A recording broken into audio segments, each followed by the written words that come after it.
नमस्कार जय जगन्नाथ दर्शक बंधु। आज हूँ अगस्ट मास 18 तारिख। 18 तारिख बेलू भी मोर छात बगीचार आंब गचर आंब अच्छी। यहाँ हूँ गोटे नामडकमाईर गोटे भेराइटी। ये आंब मुझे एपर्तंत टेस्ट करनी।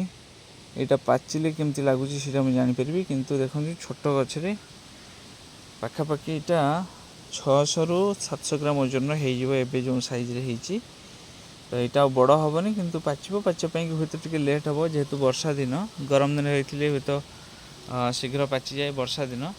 तो मु शेष पर्यंत अपेक्षा करी जे यहाँ केते दिन पर्यंत रोचे। आंब गछटा बेसी भल ग्रोथ ना आउ गछटा भी छोट जदि बड़ गछ होता हुए तो आंबटा आहरी बड़ होता। तेणुक देखा यहाँ केते बड़ साइज हो यार टेस्ट केमती होची।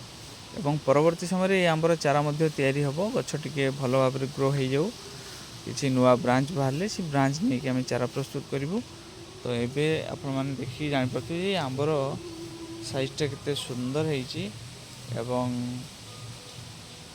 यार फ्रूट जो फ्रूट फ्लाई माने जो आंब भितर सब पोक सब पिन करदे भर पोक हो जाए से सबूर ये भी ना संभावना रही आंबे मुझे जानी। तो ये आंबटा टेस्ट करके आपको टेस्ट रिव्यू देवी निश्चित भाव में। आपण मैंने भिडियोटी को शेष पर्यंत देखिले और मोर टेस्ट रिव्यू वीडियो और अन्य वीडियो आपण मैंने देखिए बोलिक मुझे आशा करुँच।